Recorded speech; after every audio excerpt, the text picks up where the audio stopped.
berdasarkan zahir nas. Sedangkan Imam Syafi'i membaginya ya berdasarkan menangkap maksud dari nas, berdasarkan artinya dari dalil-dalil yang lain gitu. Bang Julio, ini bertukar pikiran aja ya.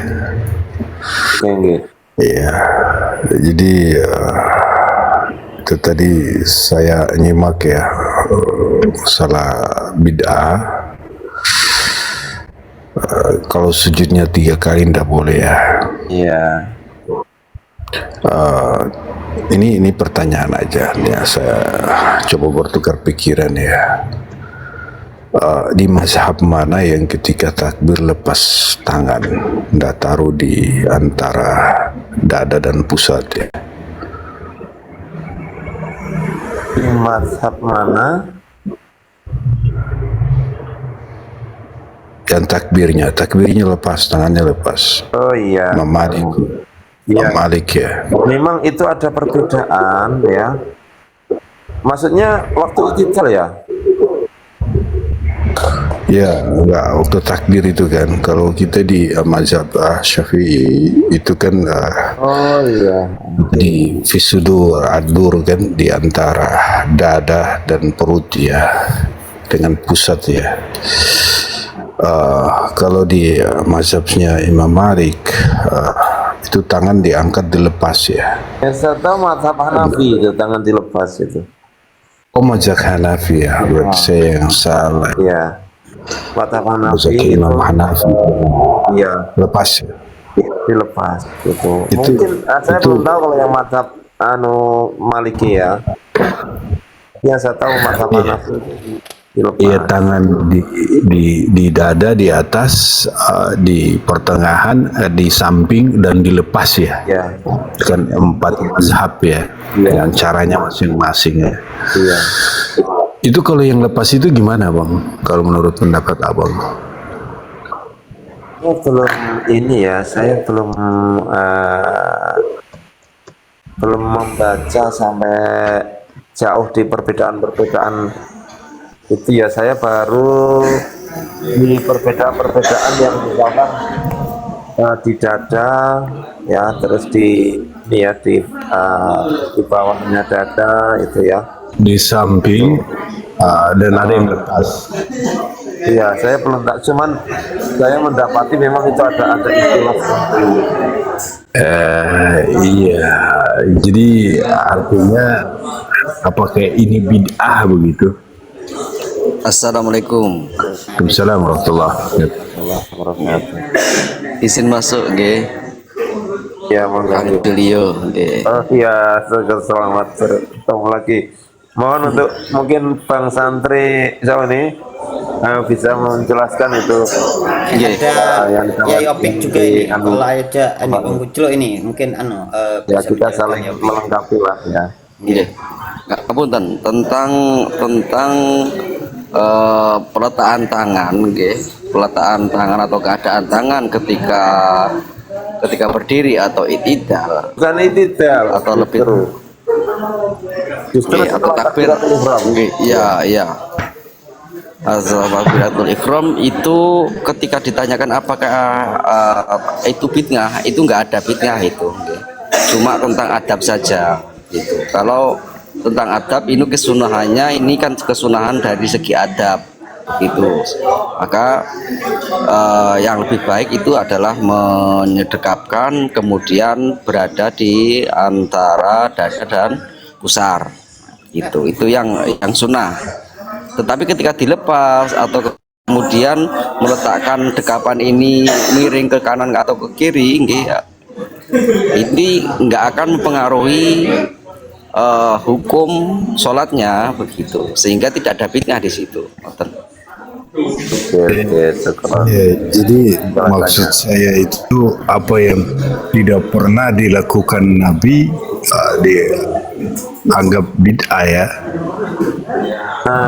Apakah sholat seperti itu pernah dilakukan Nabi?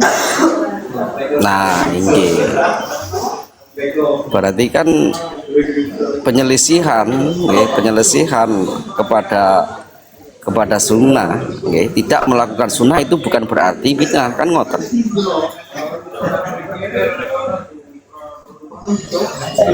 Ya, ini sebagaimana yang saya sampaikan tadi. Jadi bid'ah itu bukan sesuatu yang tidak ada, yang tidak dicontohkan Nabi. Nah, nggih. Kenapa? Kalau kita definisikan bid'ah itu sebagai sesuatu yang tidak dicontohkan Nabi, maka semua hasil kias itu tidak ada contohnya dari Nabi. Laras-laras nggih. Berikut di samping itu juga semua amalan ibadah yang bernaung di bawah dalil umum juga tidak ada contohnya dari Nabi. Gitu. Terus ya ada amalan-amalan yang bernaung di bawah dalil umum yang dilakukan oleh salaf maupun setelahnya. Contohnya sholawat, ya.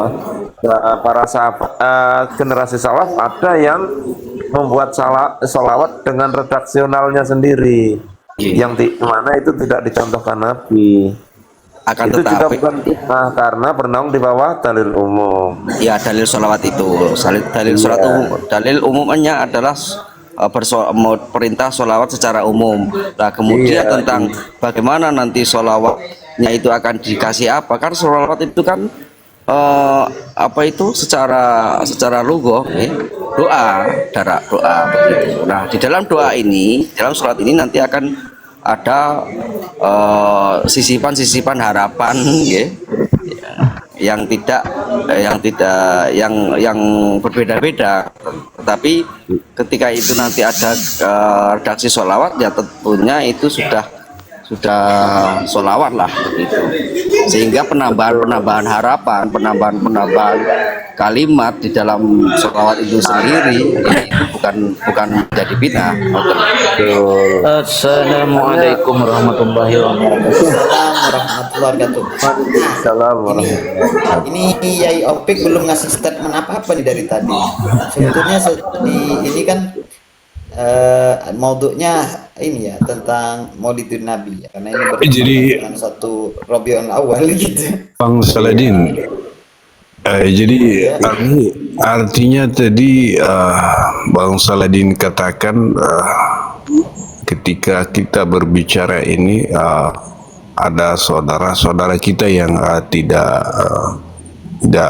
memahami dalam konteks ini ya.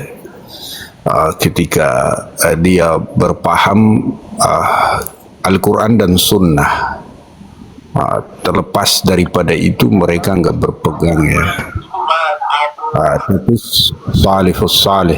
Jadi artinya ketika sesuatu yang bukan tidak pernah dilakukan Nabi, berarti pemahaman mereka maaf bahwa memang sedemikian rupa. Apakah kita persalahkan? Maksudnya gimana? Apakah kita akan mempersalahkan? Ya, selama kan yang jadi masalah itu ketika statement itu dilontarkan ke kita, gitu. Jadi Yang dianggapnya malah. Jadi memang harus diluruskan bagaimana memahami bid'ah itu sendiri. Jadi permasalahannya banyak sekarang ini ustadz maupun jamaah yang memahaminya bid'ah itu sebagai sesuatu yang tidak ada contohnya dari Nabi, sehingga setiap yang tidak ada contohnya akhirnya dibid'ahkan. Itu seperti memang sekarang. Ya, memang betul ya. Bid'ah itu sesuatu yang artinya bid'ah itu sesuatu yang tidak dicontohkan Nabi, tapi tidak setiap yang setiap yang tidak dicontohkan Nabi bukan berarti menjadi bid'ah sesat gitu loh. Bisa ditangkap maksudnya? Betul, memang bid'ah sesat itu sesuatu yang tidak dicontohkan oleh Nabi, tapi tidak setiap yang tidak dicontohkan oleh Nabi menjadi bid'ah sesat gitu. Nah tapi sekarang ini banyak, sampai saya simpen ini ya, cuman saya belum memberikan sandan. ada seorang ustadz yang berkhutbah itu ya, membid'ah sesatkan sholawat yang tidak dicontohkan Nabi. Itu saya simpan di TikTok saya, di akun TikTok saya. Tapi begini nggih. Gimana? Oke. Maksudnya begini, kitab-kitab salaf atau ulama-ulama salaf yang mengacu atau mengistilahkan bid'ah dalam arti kejelekan atau kesesatan adalah bid'ah fil usul. Itu